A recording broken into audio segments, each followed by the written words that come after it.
Hi, dear cricket fans, subscribers, and friends of Cricket Happenings. This is Ram, your host of Cricket Happenings show, welcoming you to this show once more. Well, dear cricket fans, we had a mere formality done at the Centurion Park, and what was very important was whether India would actually avoid the innings defeat. But, well, they couldn't. Because what happened was Sachin Tendulkar was left high and dry, not out on 111 of 241 balls with 13 fours and 1 6.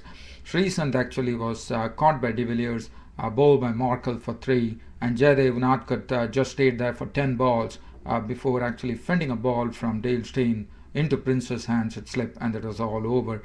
459 all out India, thus handing this match on a platter to the South Africans in the first test at the Supersport Park in Centurion. South Africa winning this match by an innings and 25 runs and going one up in the series. As far as the bowling figures were concerned, Dale Steyn 30.1 over 6 maidens, 4 for 105. Mon Markle 31 over 6 maidens, 2 for 94. Sotsobe 24 overs 3 maidens, 1 for 98. Harris 30 overs 5 maidens, 2 for 88. And Jack Scalise 13 overs 3 maidens, 1 for 56. And also Jack Scalise, for his maiden double century, won the Man of the Match award.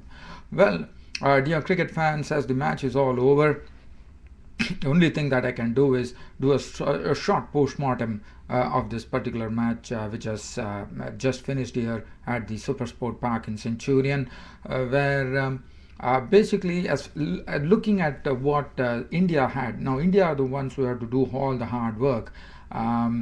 Basically, the batting has not really come good, even though in the second dig they did very well. Probably even the bowling could have done much better than what they did. Now, South Africa will be absolutely geared up, actually taking a a big lead in the series here. And as far as India is concerned, the batting has been okay. I wouldn't say there's not much to look after. There is Dravid, who is still struggling, has not really hit his straps there.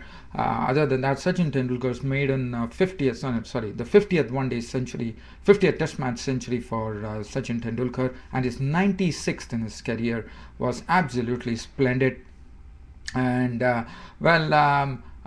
today I was just listening to a report which was given where Krishnamachari Srikanth, the chairman of selectors, and also Kapil Dev, the former Indian pace bowler, and the former batsman Saurav Ganguly, and captain too, were actually having a discussion, and they were telling that Sachin Tendulkar can't be compared to Don Bradman. In that respect, what I would say is, yes, definitely Sachin Tendulkar can't be compared to anybody. But my take of the situation would be that Don Bradman, when he played without helmets. There was no headgear. There was no protection. So I'm not taking away any credit away from Sachin Tendulkar. Sachin Tendulkar is absolutely a great batsman. You can't compare him to anyone in this modern era. But this was a different era, that was a different era. So looking at that era, I would say Don Bradman, in that particular era, Sir Donald Bradman, was a great player, no doubt about it. But in this era, definitely Tendulkar will take the credit, because he is the best batsman in the world for sure. So I don't want to compare, but yes, a bit of credit, maybe a little bit of credit to Sir Donald Bradman, the late Sir Donald Bradman. The reason being that he didn't have any protection, and there were a lot of fast bowlers, and there were a lot of things happening. So probably a bit of edge Donald Bradman has over Tendulkar, I would say. Well, as far as other things are concerned, Lakshman didn't come good. Lakshman was expected to actually come up trumps here, but this time he couldn't. Dhoni got a good knock there. And as far as the bowling was concerned, Sreesanth had to probably could have put up a much improved performance. And the good news for India is that in the second test, Zahir Khan, the Zach, is back, so that is going to be very interesting. Jaydev Unadkat had a debut in which I wouldn't say was very impressive, but definitely was hitting the deck hard. Harbhajan Singh got some pasting from De Villiers.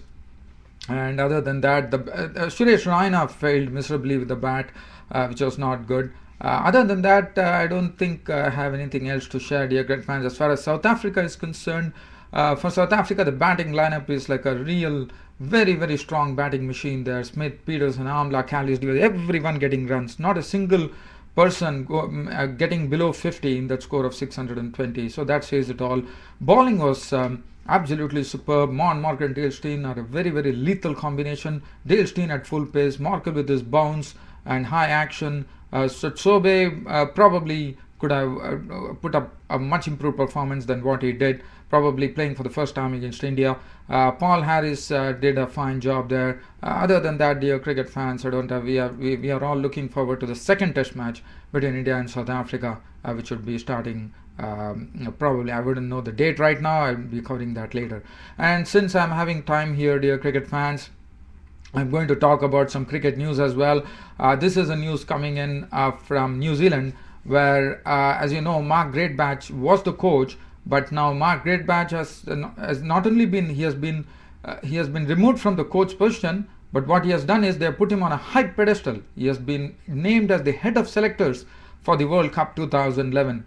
So Greatbatch has a big task on hand as far as the World Cup 2011 is concerned. And John Wright, India would definitely remember him for all the right reasons, as he and Saurav Ganguly had a very good partnership when John Wright was the coach, and India did pretty well under John Wright. And John Wright has been appointed the New Zealand coach, and that is also, I think this can only take New Zealand cricket forward from the way the selection panel has really panned out. And the selection panel will consist of we have Lance Keynes, we have Chris Keynes, I'm sorry about that, Chris Keynes, and we also have the other player, wouldn't know the name right now. But other than that, the other news that I have here is just talking about Irfan Pathan not being into the Indian team.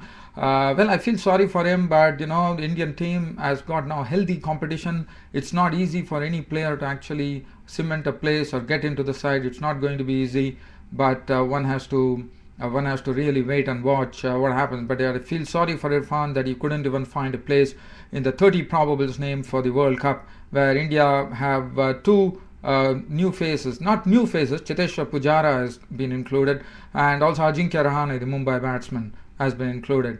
And the other news that comes from Pakistan, from New Zealand, where Pakistan have already landed in New Zealand to play the 2020 Test matches and one-day cancers, and McCullum is probably doubtful for the first 2020 against Pakistan. So that's the news that I have, dear cricket fans. Other than that, I don't have anything else to share. It has been a pleasure bringing you all this cricket news, happenings and events from all around the world. I know it's not much, but it was just a brief, I would say, just talking about cricket, nothing else. And today, as you know, it was just a mere formality. India couldn't avoid the innings defeat, and they lost by an innings and 25 runs. And also, one record for India is that in an innings defeat, India put up the highest ever score they have ever done in an innings defeat by putting 459 on the board. That's it, dear cricket fans, subscribers and friends for Cricket Happenings. This is Ram signing off. Thank you.